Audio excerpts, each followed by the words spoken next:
So again, they haven't changed from what I initially showed you, but clearly, if I'm wholesaling this property or going to try and wholesale it, I'm not going to try and pitch it as a perfect BRRRR. I'm not going to pitch it as a great turnkey rental. I'm not going to even think about pitching it as a wholesale. I'm going to focus on how this is a flipper opportunity where if the flipper wants to make $35,000, they're going to be able to do that with this investment strategy on this exact property. What is up YouTube? Matt McKeever here, and in today's video I'm going to be walking you through how to exactly analyze your profits when it comes to becoming a real estate investor. And what really inspired this video is I'm constantly getting barraged with requests for spreadsheets, for calculations. Can I run the numbers for someone? So if you guys haven't been paying attention to what I'm doing with cashflowtribe.com, I recently released a giant series of calculators that you can use absolutely for free. They're web-based, you can just plug and play them. And if you get a premium membership, you can actually save all your data as well. But literally, you don't even need to set up an account to just play around with the calculators and get a feel for them. So I really encourage everyone that's watching this video, jump over to cashflowtribe.com, check out the calculators, and at a minimum, just leave me some comments on this video with your feedback. What other features do you think I need to add? What parts did I get wrong? Are any parts broken? Let me know. I would really appreciate the feedback when it comes to analyzing our calculators for cashflowtribe.com, because we're just trying to pay it forward to all the other real estate investors that we know are struggling in analysis paralysis. Because while I may have 65,000 subscribers today on my YouTube channel, I know that I haven't created 65,000 real estate investors. But I actually don't see a reason why I couldn't have created 65,000 real estate investors. So I'm constantly trying to provide you with, free content here on my YouTube channel, as well as free resources and tools at cashflowtribe.com. So enough of me talking, let's jump into the profit analysis calculator that we've set up here on Cashflow Tribe. All right, guys, so let's hit the calculator here at the top, and we're going to jump over and let's start a brand new project. You can see I've already got a few on the go. So it's going to default here with our ultimate calculator. Now, we're not even going to get into this calculator today, but this is an extremely robust calculator that if you really want to get into the nitty-gritty details on a potential deal you're analyzing, I really encourage you to spend some time on this calculator. And specifically, what it does is break down for you the purchase and closing cost calculator. It's got a CMHC calculator, a land transfer tax calculator, a mortgage calculator, a wholesale max allowable offer calculator, a wholesale profit calculator, a flipping max allowable offer calculator, a flipping profit calculator, a BRRRR project calculator, a BRRRR perfect max allowable offer calculator, and a rental calculator, but it's also got a simple renovation calculator and a full renovation calculator. So again, we'll do a whole series of videos on these individual calculators, but if you guys are interested in what you can get for free at Cashflow Tribe, go check it out, play around with them, give me your feedback. But let's look at the quick analysis calculators. And so these calculators are really just designed for you to quickly analyze deals using napkin math. And oftentimes I find a lot of investors get hung up trying to do the perfect analysis day one on a property, when really they should just be focused on some napkin math to figure out, is this even worth diving deeper into it? So one of the things I encourage every one of my students to do is analyze 100 deals before you ever buy a property. Now, immediately people are like, oh my God, that's going to take me like 100 days or 100 years to analyze 100 properties. No, it shouldn't if we're doing napkin math. And that's really what these calculators are all about. So what I'm going to do here is just click the quick analysis calculator and for profit analyzer, and let's jump into it. So we can fill out all this, and I encourage you guys to do it, your project name and stuff like that. But let's jump to the meat and potatoes of this, which is really just analyzing the profits potential on a property. So again, similar to what I broke down for you guys with the max allowable offer calculator, we've actually got the different streams of investment or the common different investment strategies available to investors. And what this is going to break down is just, where are you going to land when it comes to trying to profit on an individual property? As well, at the bottom here, we can even get into things like, what is your return on time? And now, if you have been watching some of my Cashflow Tribe Canada content, or if you've been watching Ben, the Humble CEO, you'll see that we both nonstop talk about the concept of return on time. And the reason for that is a lot of investors, they only focus on the net return, but they don't apply, a time scale to it. So sure, I may be able to wholesale or flip a property, and I'm probably going to make more money flipping the property, but how much longer is it going to take me? How much more time is it going to take me to flip that property versus simply wholesaling it? Or should I be wholesaling it for that matter? So anyways, enough of the theoreticals. Let's jump into a example. So let's assume that the seller of a property wants $200,000 for that house.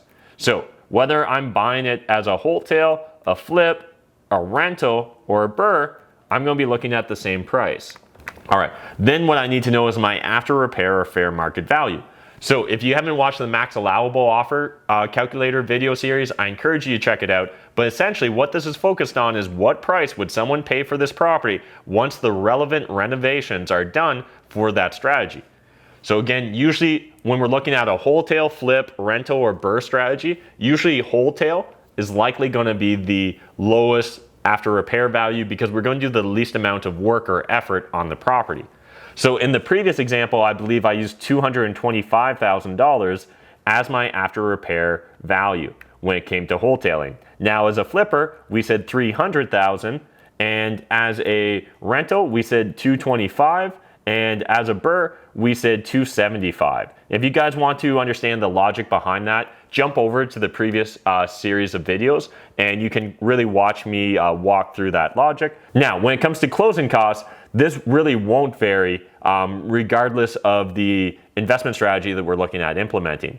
What closing costs really are, right, is going to be things like your legal fees, your land transfer tax, any other costs that are associated with having to close or buy a property. Let's just quickly run through this. I'm going to use $5,000 as my example, and now bird dog wholesale fee. So if you're looking to figure out which is the best return on time option, I encourage you guys not to fill out this wholesale fee if you're potentially considering wholesaling this property. So for example, let's say I'm talking directly with a seller. I'm not buying this through a wholesaler. Instead, I've got a lead for a private off-market deal. Or maybe I'm negotiating on realtor.ca. But either way, I'm not dealing with a third party that's trying to assign the contract. So I'm going to ignore the wholesale fee in this scenario, and this is going to allow me to figure out whether I want to really wholesale or wholetail or flip this individual property. Now, holding costs. Again, this will vary depending upon which investment strategy you're using. Let's assume $3,000 for our wholesale, $6,000 for our flip, $1,500 for our rental, and $3,000 for our BRRRR. And then our renovation costs. So again, it's probably not going to cost me a lot for wholesale. We discussed in the previous series of videos that we'd assume $5,000. For the flip, let's assume $30,000. For our rental, $7,500. And for our BRRRR, $25,000. Now, when we're coming to our desired profit margin, again, we can hover over this and fill this line out when trying to calculate max wholesale fee. So again, as I discussed, maybe I'm dealing directly with the seller in this scenario, and I want to figure out, should I be wholesaling this or should I keep this deal and really try and see it all the way through to the finish line? So this is where, again, if you want to figure out your max wholesale fee, you're going to need to fill this out based upon what you would want or what your potential end buyer would want when it comes to implementing this strategy. So in the previous video, I believe we said $25,000 for the wholesale, $35,000 for the flipper, a 10% free equity desired for the rental, and an 80% BRRRR, which means a perfect BRRRR or a perfect refinance. All right, and then we've got our selling costs. So again, that's only going to apply if I'm looking at wholesaling or flipping the property, or alternatively, if I'm looking at wholesaling the property to a wholesaler or a flipper of a property. So scrolling down here now, we can see what our max wholesale fee is. So if I was looking at wholesaling this, I can quickly see that if I actually buy this property for $200,000, well, the only way I can actually make money is if I find a flipper that's willing to do this project. And in that case, I can wholesale it for a $9,000 fee. So this is really important that you understand this if you're a wholesaler and you're struggling to know what would someone be willing to pay for this property. What should I charge for my wholesale fee? Well, if we start with the end in mind, who is your end buyer and what do they want? For me, Matt McKeever here in London, Ontario, a lot of London, Ontario investors, they would love a perfect BRRRR. So if I could find them a perfect BRRRR, they'll immediately snap it up. So that means that I need my BRRRR refinance at 80%. So in this case, I know that a BRRRR investor would be willing to pay what did that work out to? $187,000 for this property. So if I go back here and change my purchase price to $187,000, now we're going to see that my max wholesale fee is nil. So again, if I want to actually make any money, I'm going to need to get it for a lower price. Let's say that as a wholesaler, I want to at least make $10,000. Well, in that case, I now know that I need to get it for $177,000 to get that $10,000 wholesale fee. Now, if I want the same $10,000 wholesale fee for a rental, again, I'm going to clearly need to come down by $21,500. $178,500, and that's going to get me to my $10,000 wholesale fee. Now, if I'm going to be selling this to a flipper, I only need to buy it for $199,000. And if I'm trying to sell this to a wholesaler, I'm going to need to buy it for a lot less. In fact, if I want a $10,000 wholesale fee, I'm going to have to buy this property or get it under contract for $34,250 less than the existing asking price. So again, I need to get it for less than $34,250. So that means I'm going to be looking at here, what, $165,750 purchase price to get my $10,000 wholesale fee. So quickly, we can see that my max allowable offer, if I want to make $10,000 as a wholesaler, is going to be $165,000 if I'm selling this to a wholesaler, $199,000 if I'm selling it to a flipper, $178,500 if I'm selling it as a rental, and $177,000 as a BRRRR. But let's say that you're dealing with a really stubborn seller, and they will only consider $200,000. Either you give me $200,000 or I'm just going to go with a realtor or decide not to sell the property.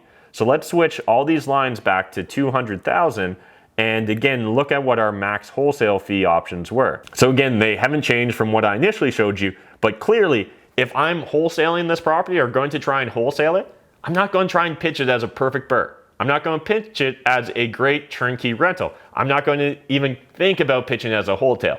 I'm going to focus on how this is a flipper opportunity where if the flipper wants to make $35,000, they're going to be able to do that with this investment strategy on this exact property. And again, as we discussed in the max allowable offer video series, what I'm now going to do is really get dialed in on the flipping numbers. So I'm going to start doing more in-depth due diligence, make sure that my after repair or fair market value really is $300,000. Make sure my closing costs are actually going to be $5,000. Make sure that the holding cost of the flipper is actually going to be around $6,000. Make sure that the renovation costs are going to be $30,000 or less. As well, make sure that my average flipper in my market is willing to accept a $35,000 net profit, or alternatively, that they're willing to accept about 11% profit margin.